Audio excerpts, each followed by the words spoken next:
I had never believed in superstitions or ghosts. I was that rational young man who believed only in what his hands could touch and his eyes could see. But after that experience, I'm no longer sure of anything. It all began when I found an advertisement for a night guard job in an old warehouse on the outskirts of town.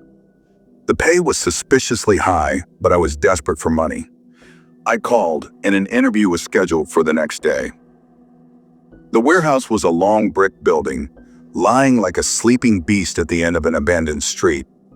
The windows were covered with a thick layer of dust, some of them broken.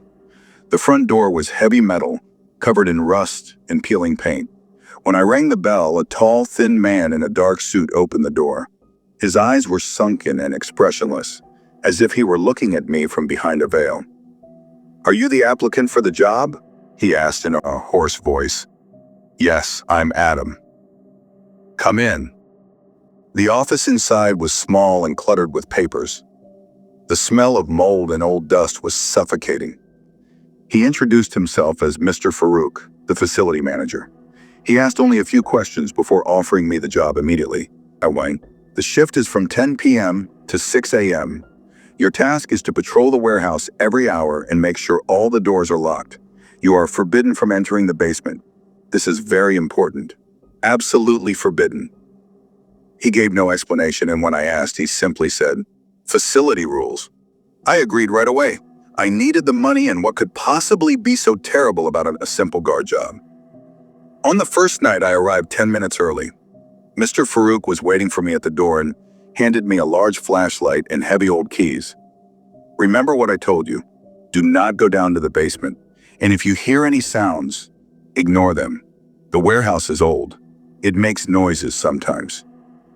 Then he left, leaving me alone in the silence of the massive building. The main section of the warehouse was a vast, dark space, stacked with towers of wooden crates and dusty cardboard boxes, some reaching up to the ceiling. The dim light from scattered lamps cast long, distorted shadows. The air was cold and still, carrying a strange metallic smell mixed with something rotten. I started my first round. My footsteps echoed in the empty hall as if someone were walking behind me. I would stop to make sure, and silence would return. Just my imagination, I told myself. But after midnight, I began to hear the sounds. At first, I thought it was rats, a light rustling behind a tower of boxes. Then I heard whispers, unclear words murmuring in a language I didn't recognize, coming from the darkness. It was a dry, broken voice, like someone trying to speak with shattered teeth. I sped up my rounds, my flashlight cutting through the darkness like a knife, but saw no one. At 3 in the morning, I heard crying. Not the crying of a child, but the sound of a woman, muffled, filled with despair, coming from the direction of the basement. I remembered Mr. Farouk's warning, but how could I ignore something like that? Maybe there was someone trapped. I approached the heavy iron door leading down. It was locked with a rusty padlock. Through the gap between the steps and the door, I saw only pitch-black darkness. "Is someone there?" I called. The crying stopped abruptly. Then I heard a low chuckle, a cold, hateful one, very close, as if the speaker stood right behind the door. I retreated to the front office, my heart pounding like a hammer. This wasn't normal. Something was terribly wrong in this place. On the second night, I decided to be braver. I brought along a small digital camera. I was determined to document anything strange. The first round passed quietly, but on the second, as I passed the section storing old furniture, I saw it. A tall, thin shadow standing at the end of the aisle between stacked chairs and tables. It wasn't just an absence of light. It was denser, darker than the surrounding darkness.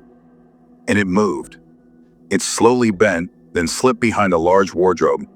I rushed to the spot, flashlight held in front of me like a weapon. There was no one, but a foul smell, like rotting meat, lingered in the air. I reviewed the recording on the camera. At the moment I saw the shadow, the screen filled with static, and when the image returned, the shadow was gone. Real fear began to seep into my soul. On the third night, I decided to break the rule. I needed to know what was happening in the basement. During my evening patrol, I stole the master key from Mr. Farouk's cabinet. My heart was racing, my mind screaming at me to turn back. After midnight, when the sounds returned, this time the sounds of a fight, a man shouting, glass breaking, I headed to the iron door. My hands trembled as I tried to fit the heavy key into the lock. A loud click echoed, and the door opened slowly with a terrifying creak. The stairs were steep and stone, descending into deeper darkness. The air below was freezing cold, carrying the scent of wet earth, iron, and dread. I descended slowly, each step sending a ghostly echo. What I saw below froze my blood.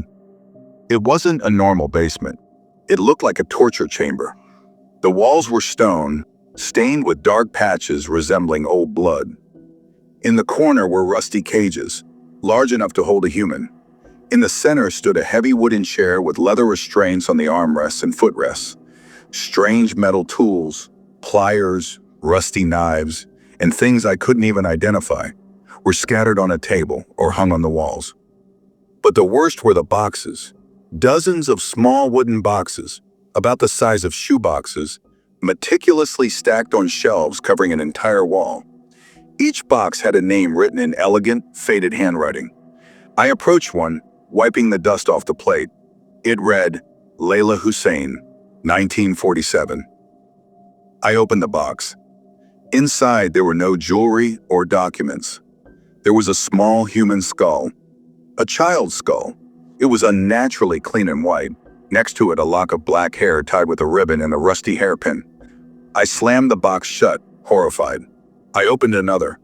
Mahmoud Abdel Qadir, 1952. A skull of an adult man with a pocket watch stopped at 317. They were human remains. This was a storage for corpses, or rather, for human heads. A dry whisper trembled in the darkness behind me. You don't belong here. I spun around. The tall, thin man, Mr. Farouk, was standing there. But he was no longer wearing a suit. He was dressed in a long black robe, and in his hand he held a long, pointed metal tool resembling a drill. His eyes glowed with a demonic light in the dark. I warned you, he said in his hoarse voice, now tinged with wicked delight. Clients pay well for souvenirs. Souvenirs of their enemies, or of loved ones who betrayed them. Every box carries a story. Every skull carries a final scream. He stepped toward me, and I backed up until I hit the cold wall. The warehouse is not for possessions, but for revenge and memory. And now you are part of the memory. He raised the metal tool. I screamed and turned to run, but my foot got caught in one of the rusty cages. I heard his footsteps closing in, the stench of death surrounding him. Suddenly, a loud explosion echoed from the floor above. Then the sound of sirens. Mr. Farouk hesitated, confusion and fury flickering across his face. I seized the chance, shoved him hard, and ran up the stone stairs as fast as I could. Upstairs, the warehouse was lit with flashing red and blue lights through the windows. Police were everywhere. One of the guards from the nearby building, whom I used to talk to during my breaks, had heard the sounds of fighting the night before and saw me enter the basement. So he grew suspicious and called the police. Mr. Farouk was arrested, and the warehouse was shut down. The investigation uncovered a criminal network providing services to wealthy clients and organized crime figures, kidnapping victims for money, and delivering their skulls as souvenirs. The basement had been the workshop. I never returned to that place, but many nights I still wake up to the distant whispers, the smell of rotting flesh, and the image of those carefully stacked boxes, each holding an unimaginable human horror. I left that job, but the shadows I saw there, the sounds I heard, follow me wherever I go.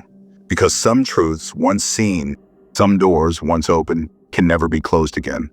No changes to meaning, tone, or structure, only translation.